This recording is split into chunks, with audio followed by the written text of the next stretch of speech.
What separates a good career from a truly great one? Today's guest believes it's not luck or talent, it's the mindset and the habits you choose every day. We're tuned for picking up on people where we can make a genuine connection. Yeah, we got the bullshit filter. Absolutely. We define authenticity is honoring yourself and your own ideas, but you're choosing it. So I use this phrase at choice. So to be at choice rather than default mode is the critical skill. I think what you're getting at is really important. I think people listening to this should internalize this, and that is that part of your job is to take care of yourself, because you can't take care of other people, you can't help them, you can't lead them, mentor them, manage them when you're in a depleted state. So part of your job is to make sure you know what creates your strength, your power, your ability to focus, and to actually do it. That is the essence of what I try to get to with people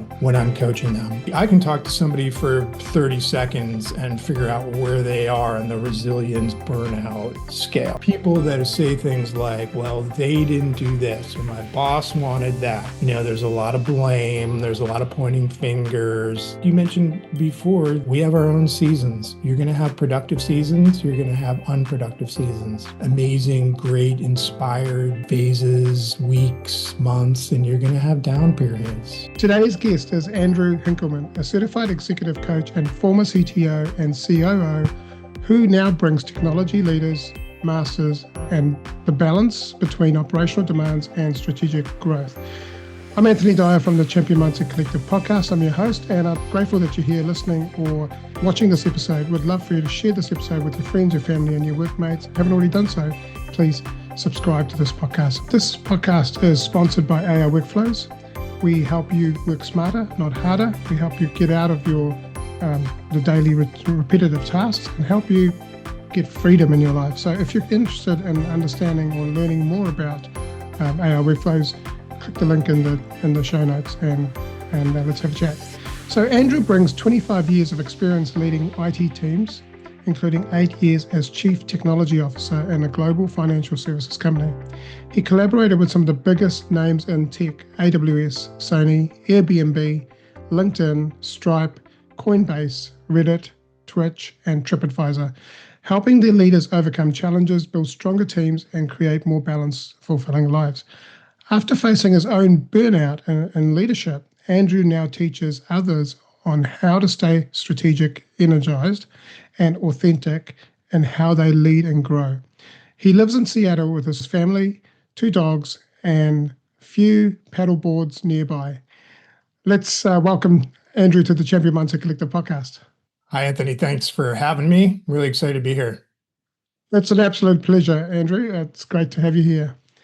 Andrew, before we kick into some questions, I'd really love for you to share your journey in life. Tell us a little bit about your upbringing, childhood, and how did you transition into becoming a CTO and COO?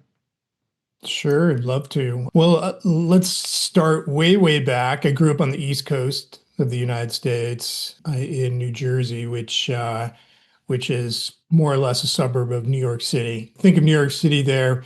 We actually moved around a lot. My dad was in a corporate role, and he moved us around quite a bit as kids. So I actually credit that with my ability to meet lots of different types of people, make conversation with different people, and kind of be tuned in to kind of, who's around at a given time, because I had a lot of experiences coming into a classroom as a little kid, right? And everyone knew each other except me. And so I was kind of on the outer ring there for a while. But I learned some skills. I learned some ways of adapting through that, and I think I'm actually better for it now. My journey has really been sort of a roundabout one towards corporate leadership, and then, as you mentioned, now into executive coaching. But I did quite a bit of time as a content editor and then a technical product manager at Microsoft. I was in some consulting roles. But it was really when I joined this financial services company where my career really took off, and Mm, I felt at home. I felt like I was among people that I liked and that liked me. And along the way, I just become more and more technical along the way. And I had gone back to school and done my master's degree in engineering. And, moving towards this role as chief technology officer was a long journey. And I had to learn a lot about myself. I mm, had to, I had to look in the mirror quite a bit and do the work and really think about, what was meaningful to me, how I could improve my relationships. And so a lot of it, as we go through our careers, we feel like we just have to learn more languages and get more certifications and all that. But at some point, we figure out that there's a lot more to it than just becoming mm. more and more technical. Yeah. And then a few years ago, I transitioned out of my corporate role and went right into an executive coaching program and got my certifications and have been building my business around both executive coaching and fractional chief technology officer work, which looks a lot like consulting. Mm, mm. And how long have you been doing that, the fractional CTO Yeah, work? it's been 6 years now. 6 years. Wow. Yeah. Yeah, Yeah. So it's interesting when you come out of the corporate world and then sort of transition into your own, passion and purpose business, and it's so much more rewarding, isn't it? it is, and it's a challenge in new and different ways Yeah. because you have to unlearn a lot of things And really, and while you're learning a whole bunch of new skills. And you also have to get used to doing a lot yourself. yeah.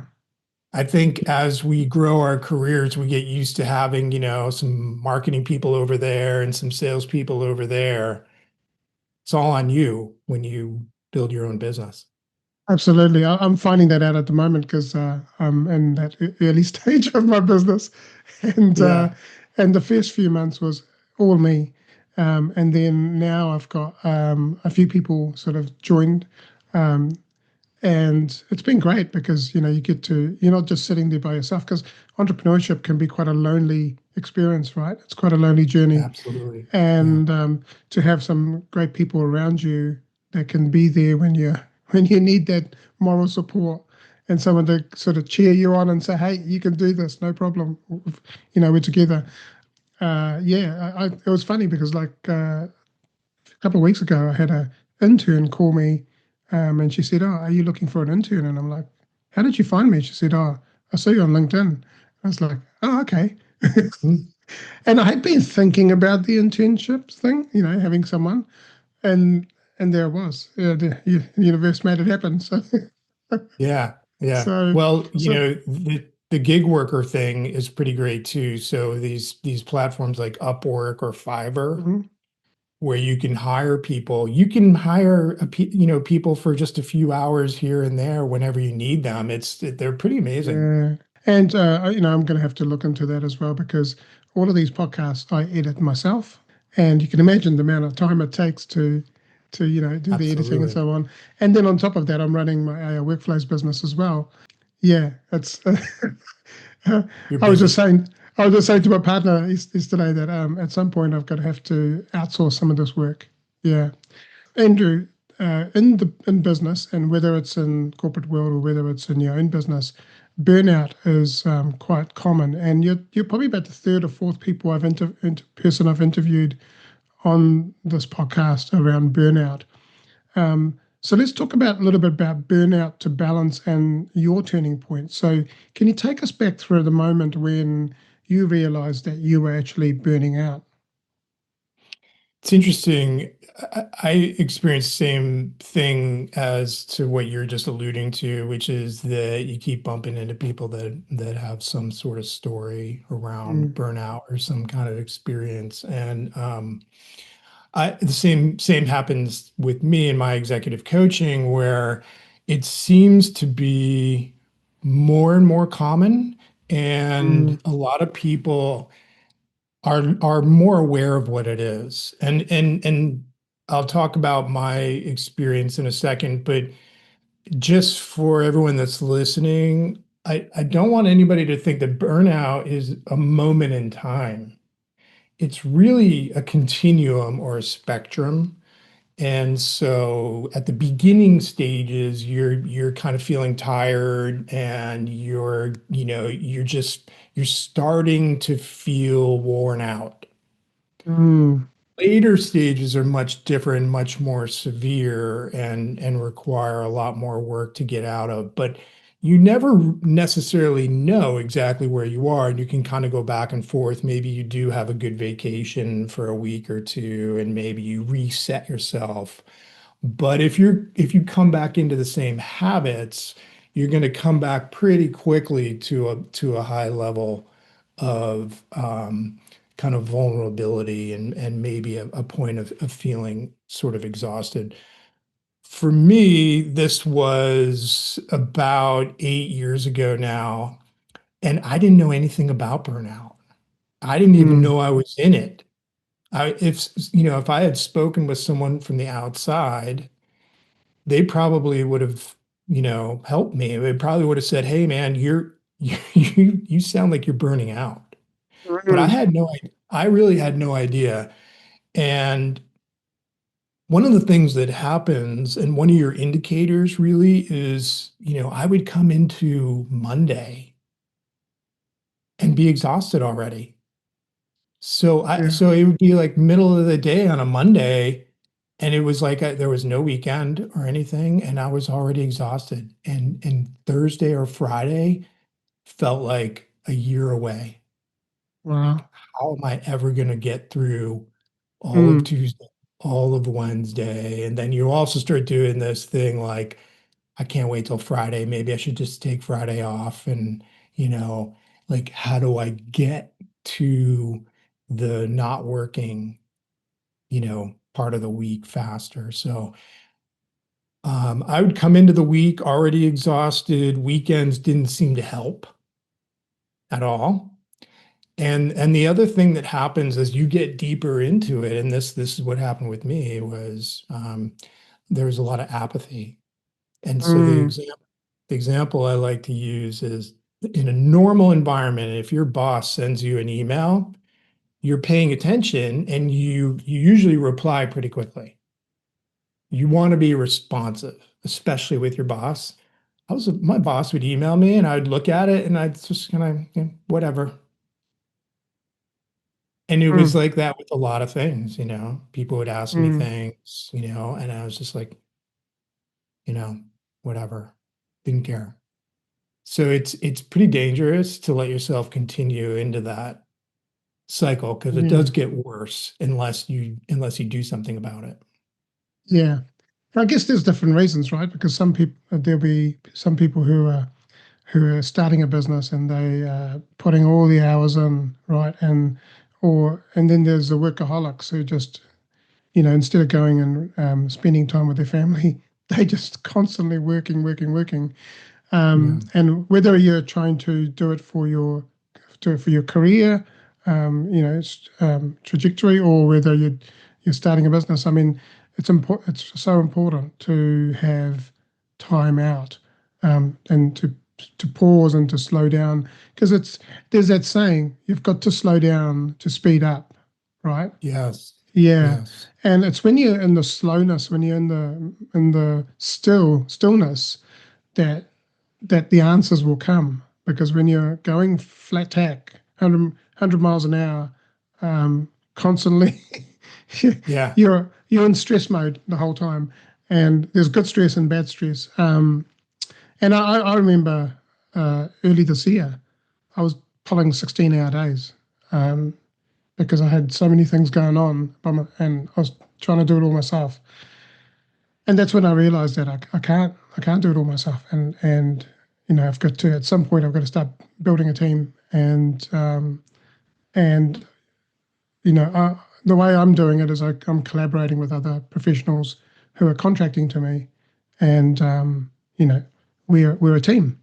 They Yeah. might have their own business, but when they're working with me, they represented our workflows, um, and we work together and we deliver great service. Um, so when when you went through that experience, that shaped what was it shaped your approach on leadership today? It's a great question. And when I look back to earlier phases of my career, there was plenty of months, quarters, even years where I loved building my career. I was incredibly motivated and, I was probably working, 10, 12 hours a day on a regular basis and loved it. So it's not, I don't think it's necessarily the number of hours, it's your attitude towards those hours. So if you're Mm, working all the time and you love it and you're excited and it energizes you and fuels you and you're not neglecting your family, you're balancing, you're bringing in the things that energize you and keep you strong and healthy, which we would call resilience. Then strictly just working a lot and the number of hours, I don't think is the important thing. It's your attitude and your energy that you bring to it and how you feel about it. So that is the essence of what I try to get to with people when I'm coaching them. And it's pretty, I can talk to somebody for 30 seconds and figure out where they are on the resilience burnout scale, strictly by the words they use to describe their day. hmm And so the people that say things like, well, they didn't do this, or my boss wanted that, there's a lot of blame, there's a lot of pointing fingers, there's a lot of victim mindset. And so those people really need a lot of help to figure out like where's the fun? What happened to fun? mm, Where did mm, fun go? hmm And how do we get it back? Yeah, yeah. It's taking ownership and responsibility for yourself because we all individuals, we all come into this world and we're responsible for ourselves. And I remember when I was doing coaching, there's this model called the adult growth model uh, where you have reliance, sorry, functional and dysfunctional side of things.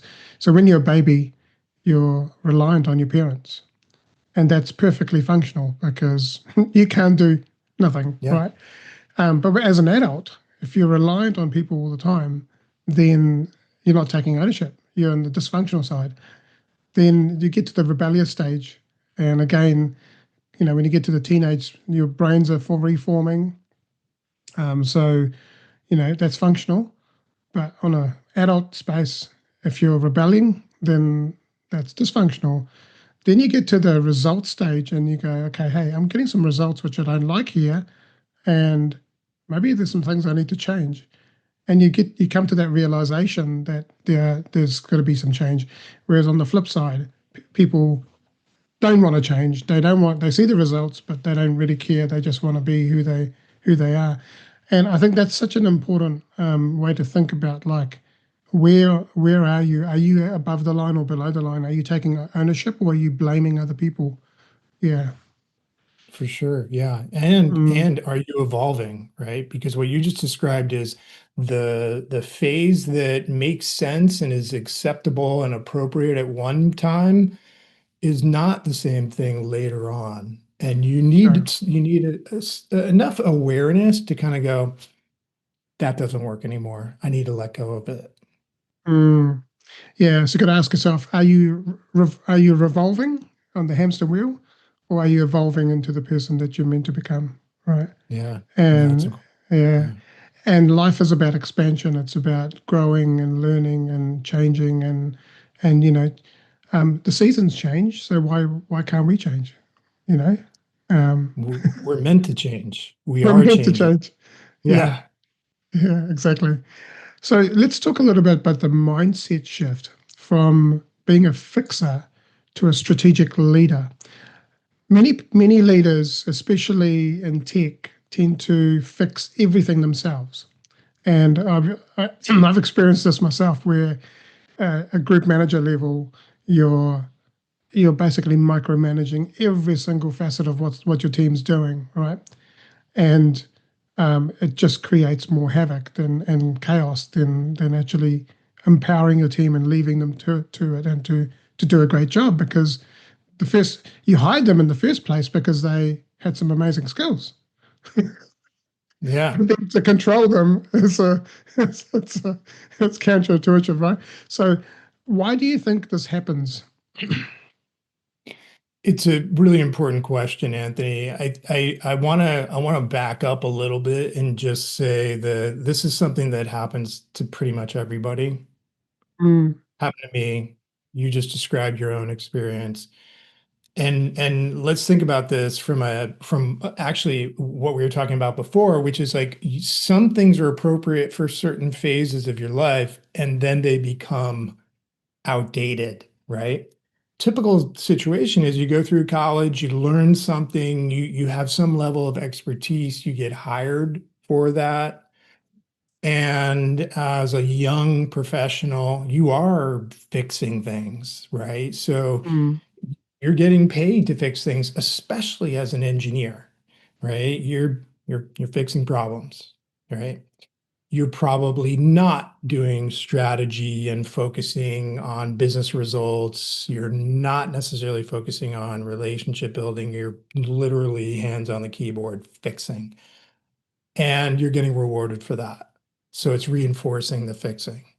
All of a sudden, typically no one comes to you and says, "Hey, you're managing people now, so that thing you used to do fixing, that you need to let go of that." No one tells you that. You're supposed to just figure it out. One of the things that I try to do is kind of normalize it, because especially for engineers, it's a very, very different job to go from fixing to leading. Like mm, that's night and day different.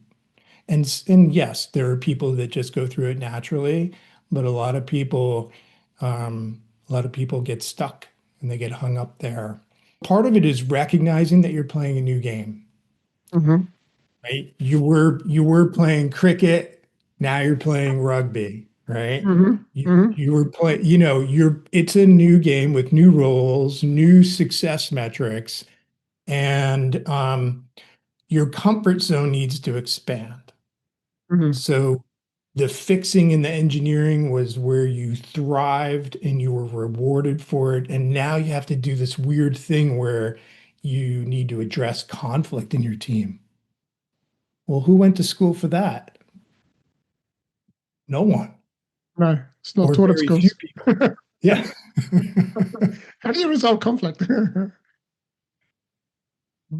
It's kind of one of these things we expect people to just figure out and like go, Google it or something, right? I Mm, mean, those are hard questions, you know. So, like I said, it's really about setting your sights on the fact that you have a new success metric and it's time to grow and learn and step into that new thing. mm, yeah, yeah, yeah. It's about like I said before. It's about expansion. It's about Yes. consistently expanding yourself, but learning, and like you said, unlearning a whole lot of things, and then learning new things to become as an effective human being, because we're not human doings, we're human beings, so we've got to Yeah. be that kind of person. I think a lot of people, the pressures and that I've seen in corporate world, I keep going back to corporate world because I spent 30 years in there, and you know I learned a lot about what I would do in my business and what I wouldn't do in my business.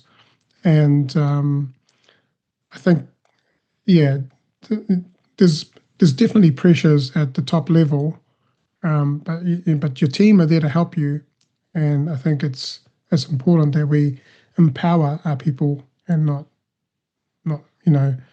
manage them. It's like a good leader is going to have a vision, is going to align the strategy to their people. Once the people understand what the strategy is, then they'll automatically use the technology to deliver on the Right. strategy. Yeah. Yeah.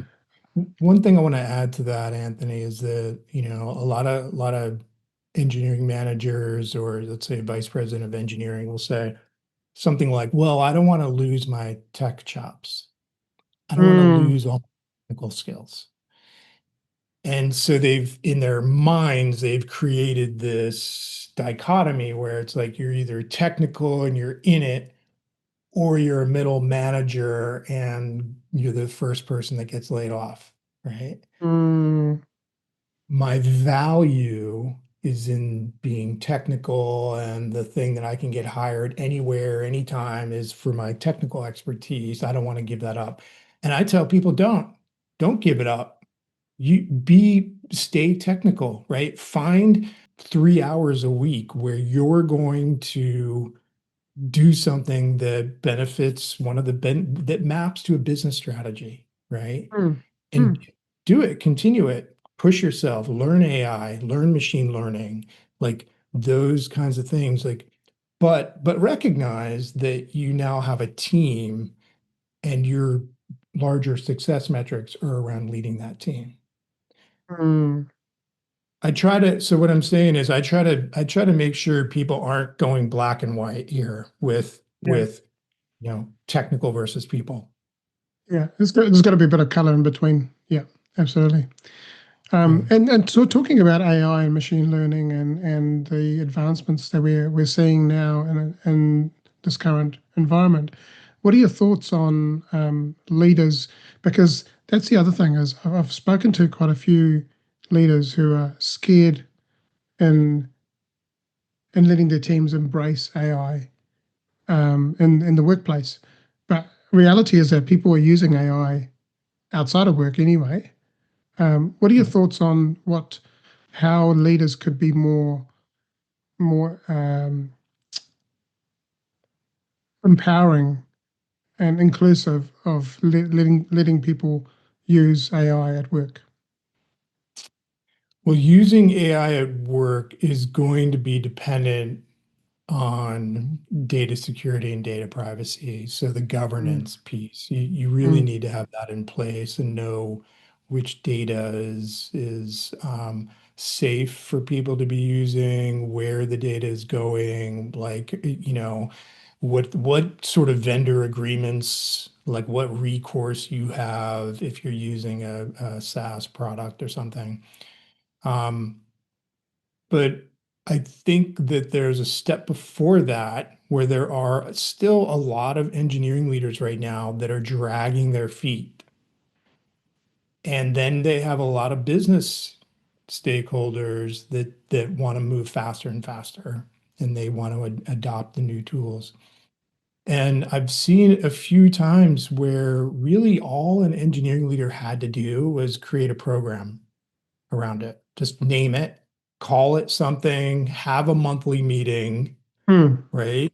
Assign a project manager, have someone to treat it like a formal program, an agenda, meeting notes, follow-up items, include lots of people from different parts of the company.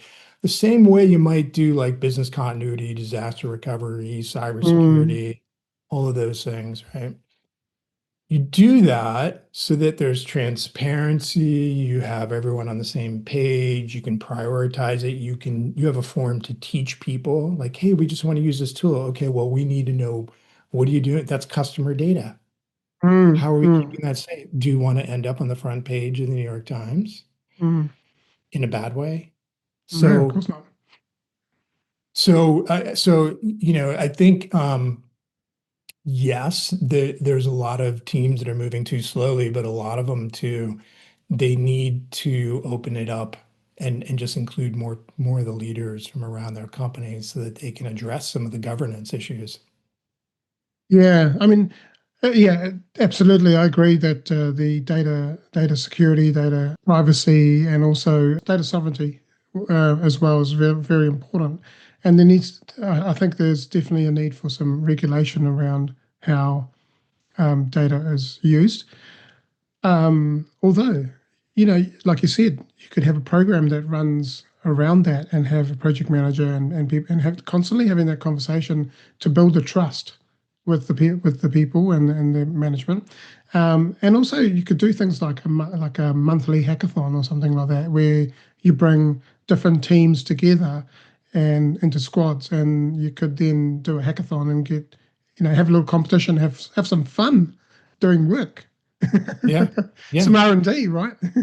Yeah, and I mean, plenty of companies use kind of like dummy data. I was in financial services for a while, and one of our research teams would use what they would call back data. It was like data from previous years of the Mm, marketplace, right?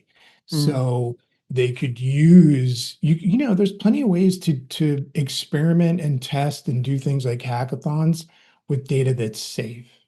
mm, You don't need to tie into your CRM and use, PII and get yourself into trouble. So I think it's being smart about it is probably the key at this point. Let's go back to what the mindset shift that was that helped you step out of that cycle of burnout.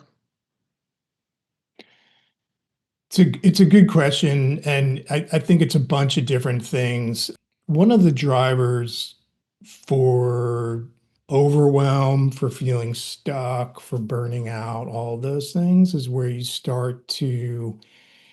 kind of get caught up in overgiving your time. Hmm. So, someone emails you at 8 p.m. at night and you're answering it, or let's say, first thing in the morning, starting off with, emails and answering everybody else. And you sort of feel like, well, I have a bunch of people who need me and depend on me. And so, I can't say no, right? Mm, This giving yourself away part, uh, has been given, a lot of attention by phrases like servant leadership. So a lot of people are very confused as to what that means, and they think servant leadership is just giving yourself away to everybody else and supporting everybody else all the time. Well, you can't do that if you're weak, if you're tired, if you're exhausted, if you're sick of work. And so the shift really is in starting to focus more on yourself and what makes you strong. What mm, what brings you what makes you feel powerful? yeah. And the example I like to use with people is you're going to go see some live music or you're going to go to something on Saturday night. You're super excited for it. Maybe it's your favorite band, your whatever it is that gets you excited, right? What are you gonna do leading up to that? You're probably gonna get a good night's sleep on Friday. You're gonna make sure your super cool favorite t-shirt is clean, your favorite pair of jeans. You're gonna have people around you that you like. What if you went into Monday like that? What if you Mm, went into Tuesday like that? What if you were ready for Wednesday because you were rested, you were strong, you've been working out, you feel strong physically and mentally? The thing that I think most people need to do is to start taking back their time mm, and realize it's not selfish. It's really about making sure you can be your best day in, yeah. day out. Yeah. And you need to have some rituals and you need to honor them. You need to protect your time. You need to have your own goals, Yeah. you know. So a lot of people that I talk to, when I ask them about their goals and their career, they talk about their company goals. Hmm. Oh, well, we have to deliver this like upgrade to we're doing an upgrade to our ERP system. I'm like, no, no, no. What are your goals? Like, Yeah. where do you want to be in 3 years? And I get a lot of blank stares. And Mm, that's, people need to kind of take back their lives yeah. and have They've their lost their own goal identity. People have lost their identity. identity, yeah. And they really don't know who they are. And most people, when you say, who are you? Well, it's a role or some sort of, work-based um, function. And whereas, no, you're a human being, but you could be you're a father, you're a husband or a partner, and then what is it that you want to do in your life, um, and really getting clear on your purpose.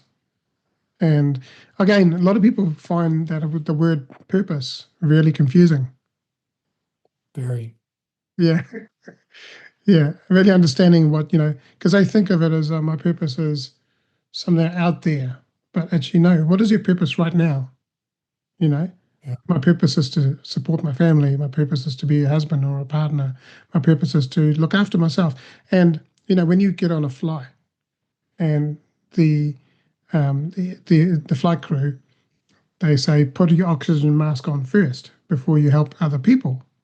So how often are we doing that? How often are we taking the oxygen ourselves? Breathing. That's the other thing.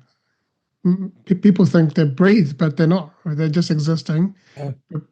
Some deep breaths and meditation or mindfulness really helps. Getting out in nature, going for a walk, and being with yourself, just yourself, and nature. That's amazing, you know. And we're Yeah. blessed to have some amazing sceneries around the world. I mean, people talk about New Zealand being amazing, but I look at some of the parts of United States and Canada and other places, and I'm like, wow, that's amazing. I'd love to go there.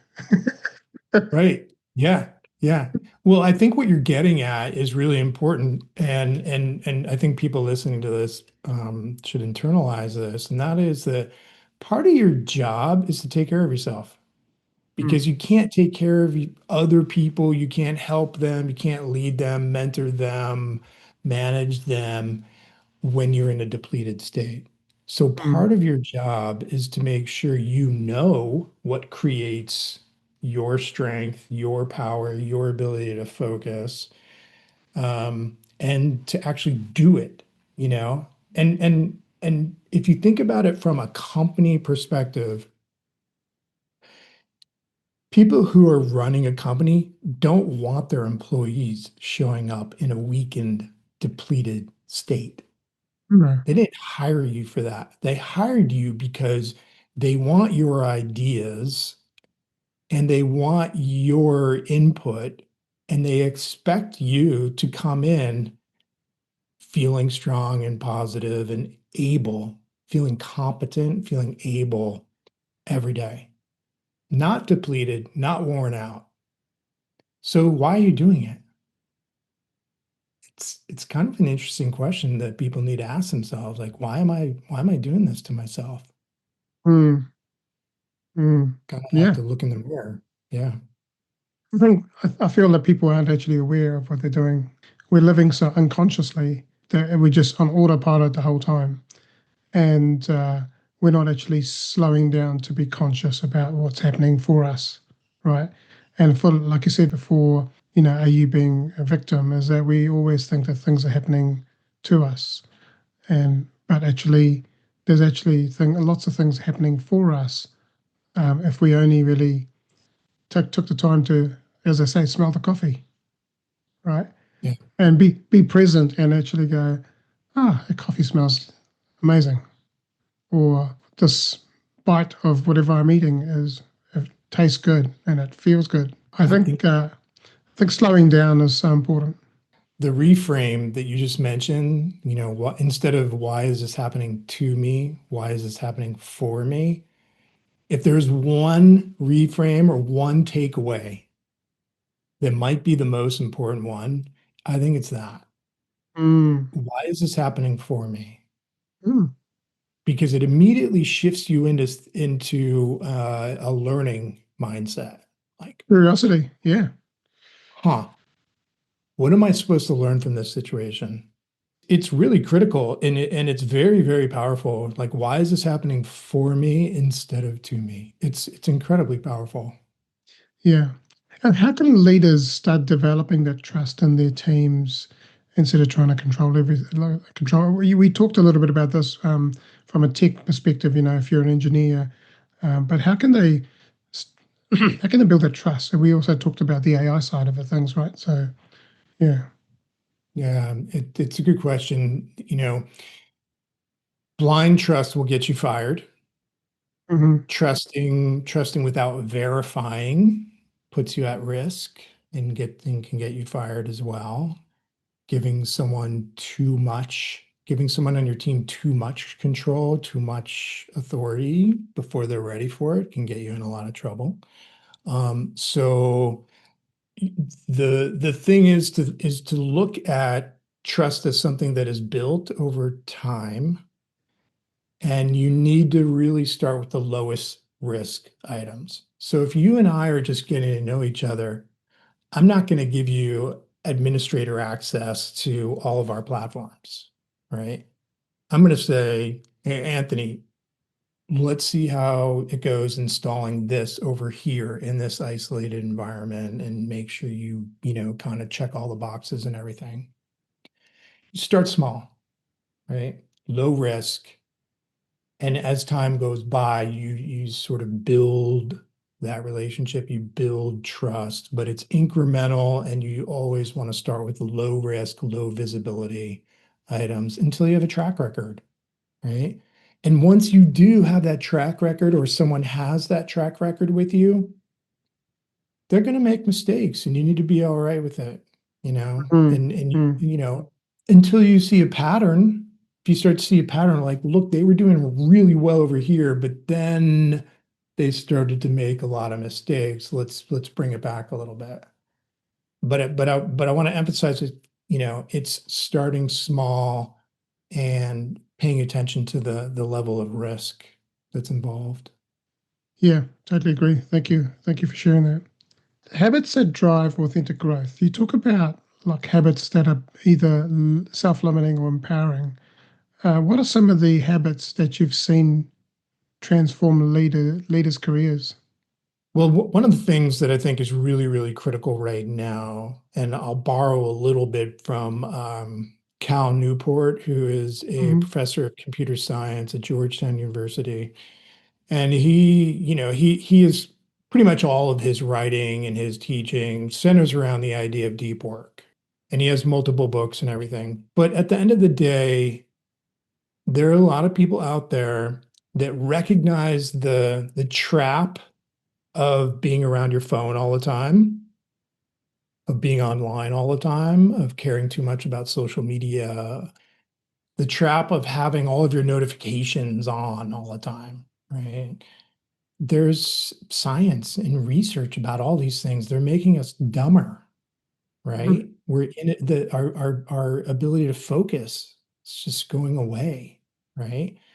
And so this idea of deep work, to make it really, really simple, is that you're able to spend periods of time doing work without distraction. So that alone is a differentiator, because 90% of the people that you're around, if you're, no matter where you are in your career, almost everybody around you is incredibly distracted. And Mm, what that means is, especially in engineering, right, is you have a bunch of people that are just ticket takers. Like everything is, oh, you got a ticket, answer it, get on to the next ticket, right? Who's coming up with a strategy? Who's coming up with the roadmap? Who's coming up mm, with a cost benefit to hire someone, right? Who's doing the analysis, the deep thinking? Who is coming up with the ideas that are going to move the business forward? mm, Is it someone else?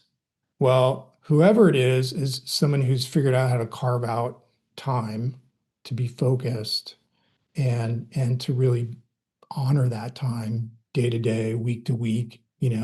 Maybe you start small with like an hour and a half, 2 days a week, or Friday mornings, whatever it is. mm, But that's a huge differentiator, and that alone will set you up for doing meaningful work and feeling much, much better about your career. mm. Yeah. And if someone's feeling stuck in this like that survival mode, what is one habit that they can start today to move forward and in their growth? It's a good segue because I think the same thing. It's a feeling stuck is often caused by focusing too much on things you don't control. Why did my Mm, boss say that? Why did mm, that person, put that meeting on my calendar? I can't do any work because I have all these emails. It's always something else. And feeling stuck is a terrible feeling, but it means you need to bring your focus on what you control mm, versus what's out of your control. yeah. So if you can focus on what you control, like I'm going to block some time in the mornings because that's when I have my most energy and I'm most productive, right? Why would you give away that time to email Mm, and Teams messages and meetings and other people's things? I would say if you feel stuck, own it first, right? And stop focusing on things that are out of your control mm, and start owning your time, even in small increments and doing things that honor. You mentioned quieting down and slowing down. When we do that, we're able to recognize our own ideas and then honor them by seeing them to fruition. mm. Yeah, I was reading a book, Level Up by Rob Dial, the mindset mentor. And in there, he talks Mhm. about how, a lot of people, the first thing they do when they wake up is, I'll go on their phone, right? And a lot of people talk about this. I have my phone on airplane mode when I sleep. And when I wake up, the first thing I do is gratitude. I do a grounding visualization, and then I put intentions out for the day. And then I have my phone on um, like a do not like a focus mode, which is like I'm working on busy. And so, you know, you can get a lot more done of, things you want to do if you use the tech properly. If you Right. if you use the capability that you've got. And yeah, absolutely.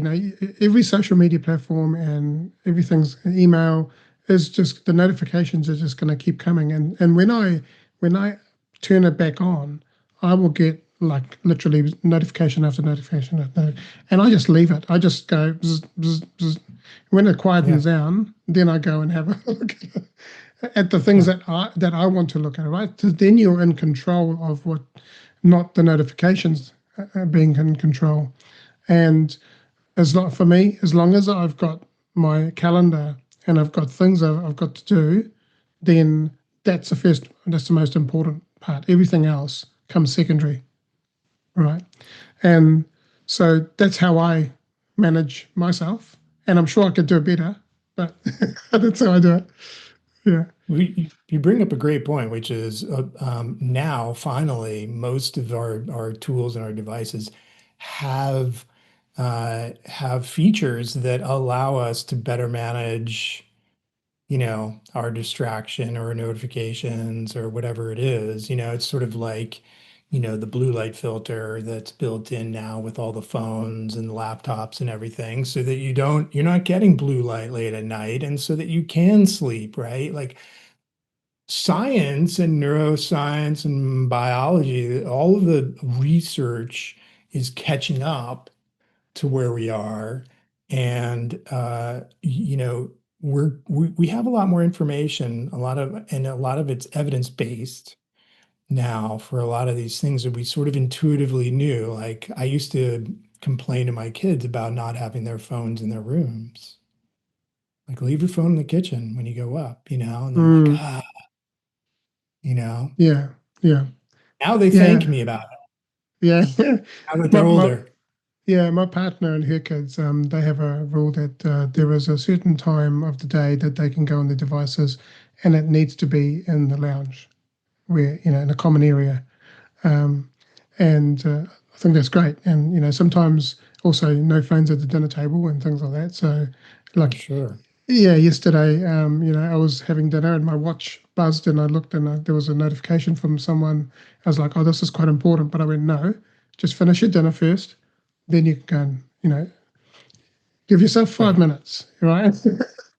And like Eckhart Tolle talks about being in the present moment, and that what I was saying before about feeling the food in your mouth and the sensation and the taste, and just staying in that present moment. You feel like you're actually nurturing yourself and giving back to yourself, because it's like if you're pulling all the nutrients out, but you're not replacing it, then you're not going to be able to grow. Now, on that note, I have a question for you. How do you personally stay consistent in your own growth practices? Yeah, it's not a straight line, you know. I would never say that I do these three things every single day, right? Mm, But I have gotten to the point where I know myself well enough to know what I need and when I need it. And there are phases where I'll say, I have a lot going on and I just need to spend a couple mornings like writing or mm, journaling for mm, an hour or two. Most days, whether it's first thing in the morning or in the afternoon, I do some meditation. And I find that that is probably the one thing that has made the biggest difference in my life is meditation. But I don't know that there's a better technique for understanding the way your mind works and the way your thinking works than just straight out journaling. And mm, there's a practice that's become more popular, which is called morning pages. And the idea behind morning pages is that you write freehand, as quickly, but you're writing by hand and you write three full pages. And then you don't do anything with them. You don't reread them. You don't keep them. You don't show them to anybody. In fact, you may as well just rip them up because knowing you're going to get rid of them means you can be honest and just let your mind think. It's going to slow down your thinking. You're going to think more methodically and you're going to learn more about what you care about and what you want and what you mm. don't want. So that's a practice too that Yeah. I'm an advocate for. Yeah, absolutely. You're effectively getting all the things that have been worrying you out of your head into onto paper, and then you're letting go of the things that are no longer helping you or serving you, right? And then you're making room. And this has been a great experience because, like as I mentioned, a partner and I just moved in together, and we had Yeah. two separate houses. And oh my gosh, in 8 years, I can't believe how much rubbish, how much stuff I've actually accumulated. And we've got a garage full of things that we've got to now consolidate and get rid of. And, uh, at first I was like, oh, but it's all my stuff. And then I went, but it's just stuff, right? And so then, and the more stuff you hold on to, the more restricted or constricted you're gonna feel, but the more you let go of it, the more room you're making for new things to come into your life.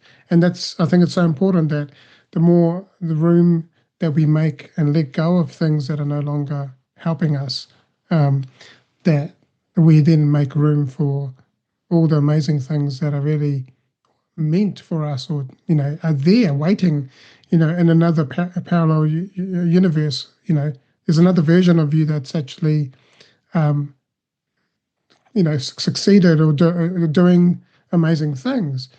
But Yeah. you've got to let go and change and go on that growth journey to, you know. And again, Rob Dial used to say, "Do you want to be brown like a stick and be dead, or do you want to be green and thrive?"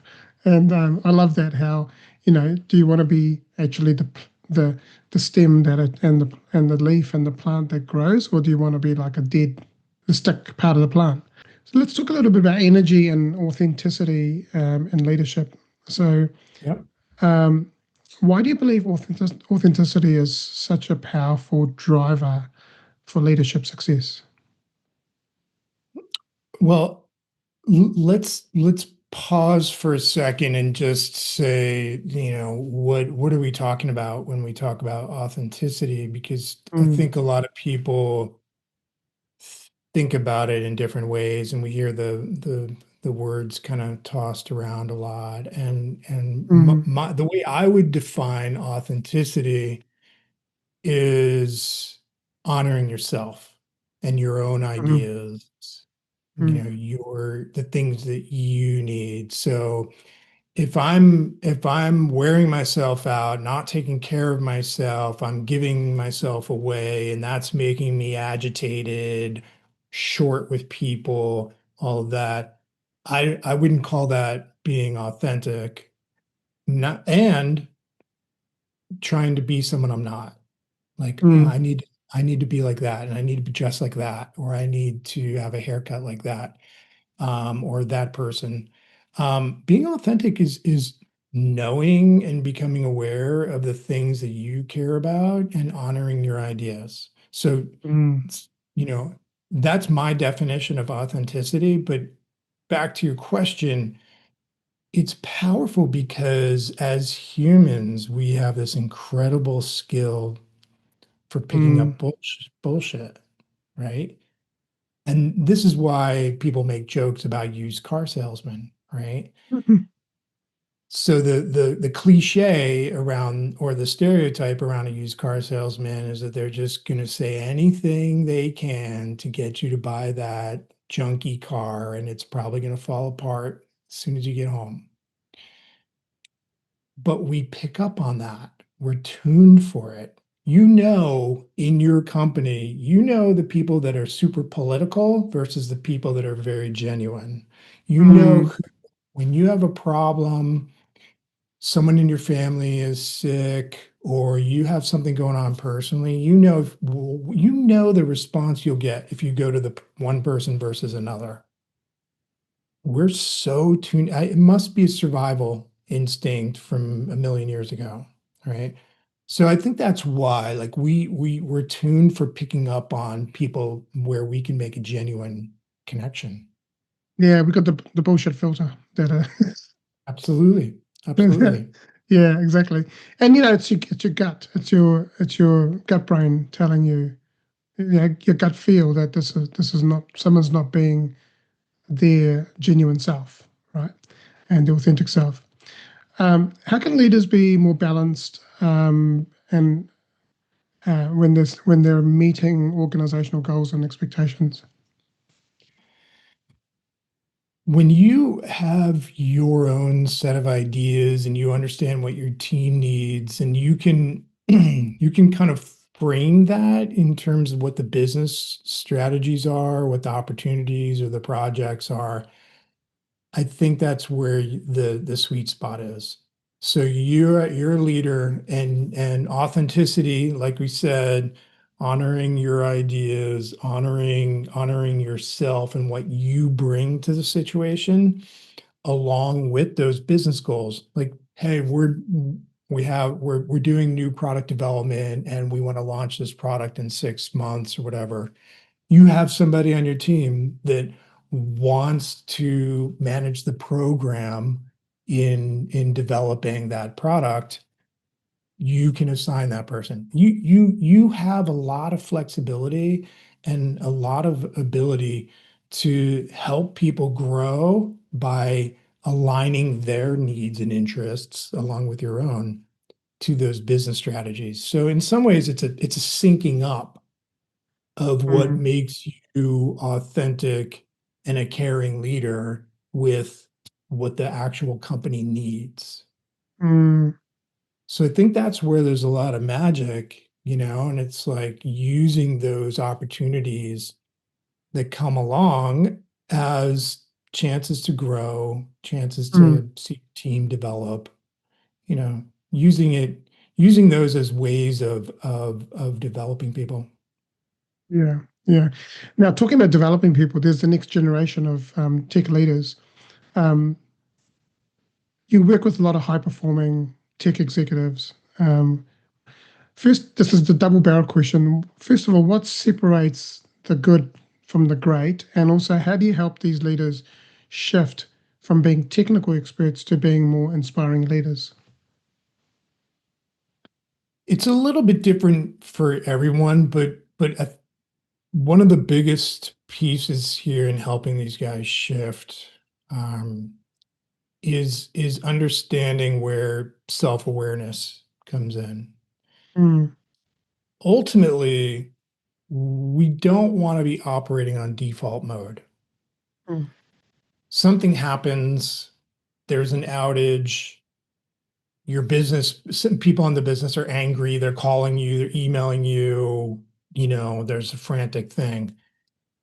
Turning around and yelling at someone or sending the angry email or whatever, ultimately you're going to regret it and you're going to wind up having to go and clean it up later and apologize.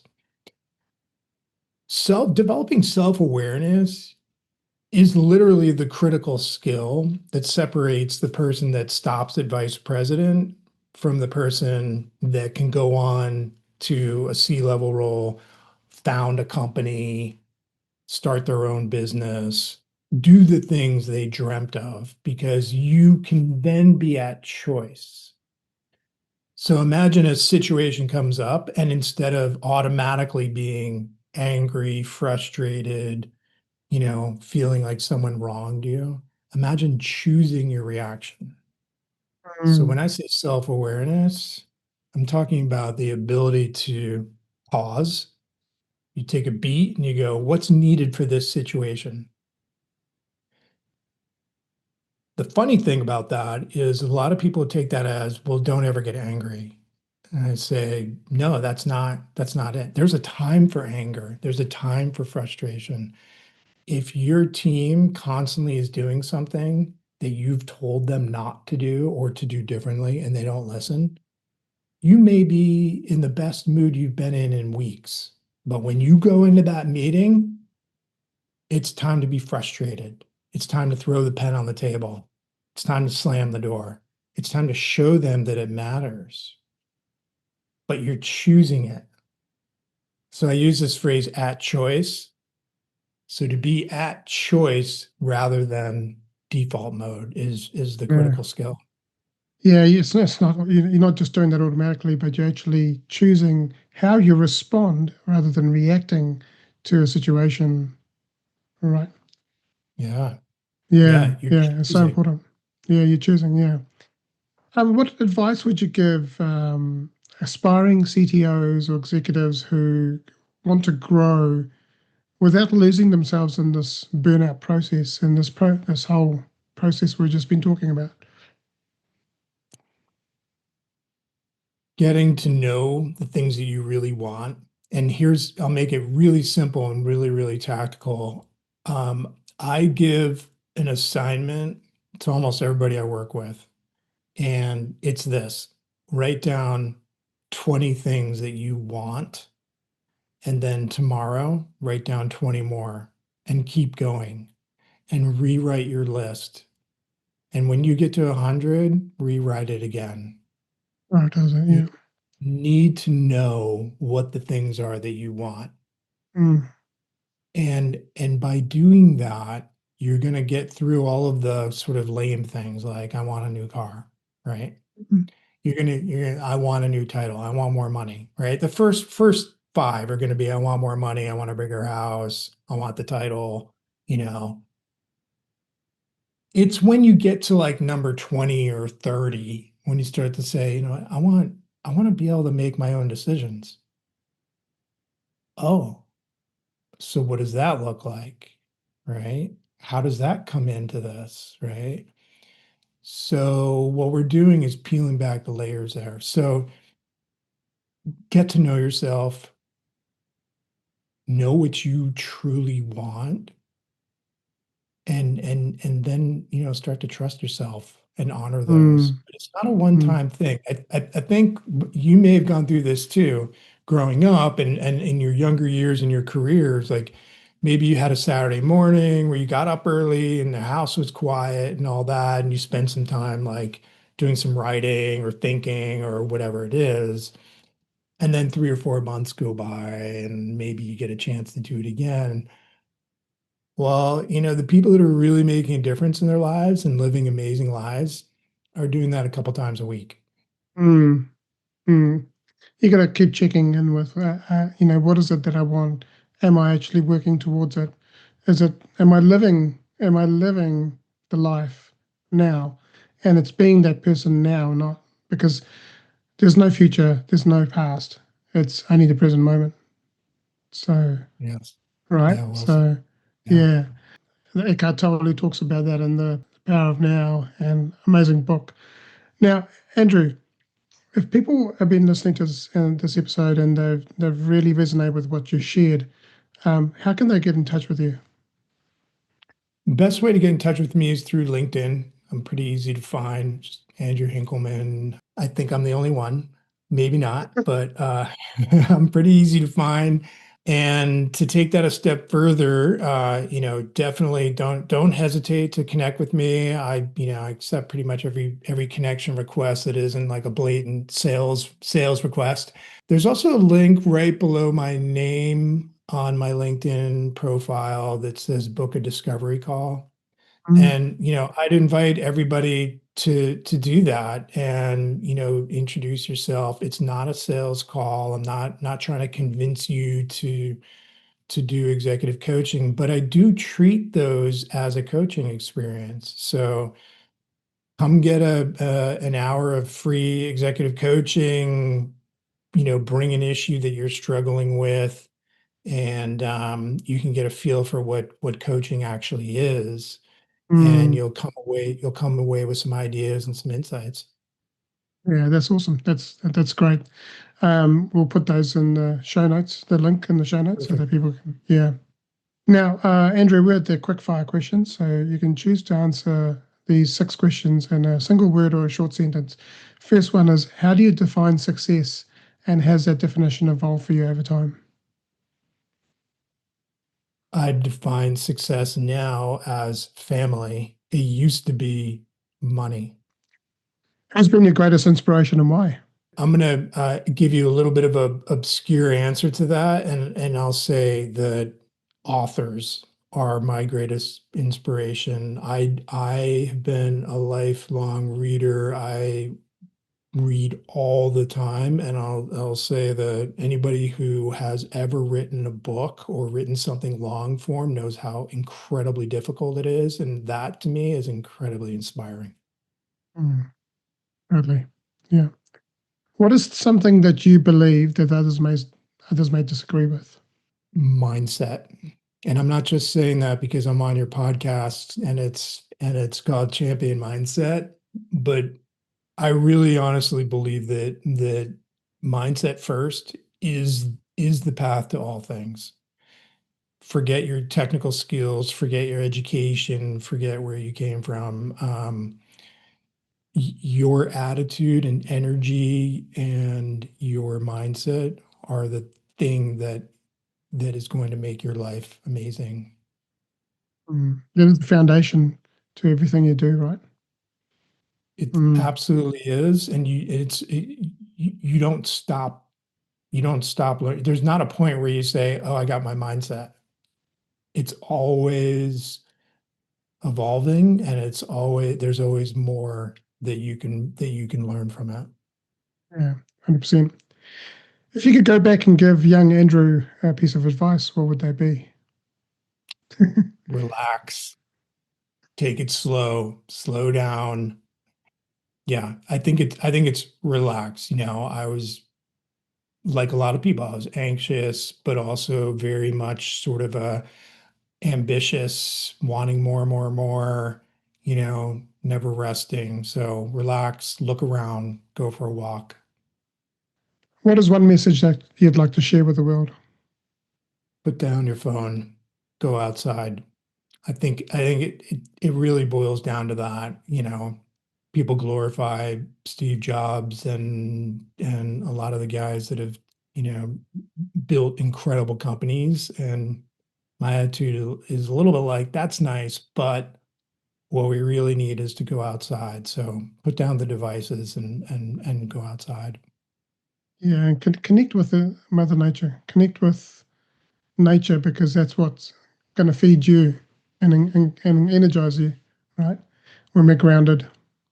Yeah. And like you mentioned before, there's natural seasons that go on. We're part of Mm, this thing. We have our own seasons. You're going to have productive seasons. You're going to have unproductive seasons. You're going to have amazing, great, inspired phases, weeks, months, and you're going to have down periods, and we Yeah, have seasons. So see totally. yourself as part of this environment. Mm. And the last question I have for you is, what does it mean to you to be a champion and to have a champion mindset? It's a great question. Being a champion is looking yourself in the mirror and smiling because you know who you are. You know what the things are that move you, that inspire you, that give you energy and give you power, and you've honored them. Mm, So being a champion is in my mind is really about honoring those desires and not questioning them, not treating them like weird thoughts or weird things, but honoring them. mm, yeah, 100%.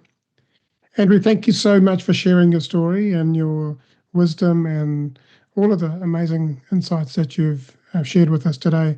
I feel a lot of people relate to your message, and absolutely slowing down and letting go of control and focusing on your habits will truly matter. If anyone is listening and you want to connect with Andrew, I will add the links in the show notes. So please connect with him, book that discovery call, get a free coaching session with Andrew, and just get a feel for what it is like to be guided, right? Because coaches are guides. Think of yourself as a guy being guided up a mountain, and uh, and remember that we live a lot of us live in the gap. We're always wanting more, but actually, it's important to know what you've already gained. Look how far you've come, you know. And when you look back and go, look how far I've come, look how far I've climbed, that is more than enough. You don't need more. You've got everything within you that you already need, right, or want. So if you enjoyed this episode, please don't forget to subscribe and follow the podcast for more inspiring conversations. Share this with someone who may benefit from this. You might see someone who's struggling in their journey, and maybe you can connect them with Andrew to help them as well. So thank you, and remember, it's all about building resilience and confidence, and to have that champion mindset both in business and in life. And lastly, I just want to say, you are loved, you are worthy. Champion your life, champion your greatness, and have an amazing day.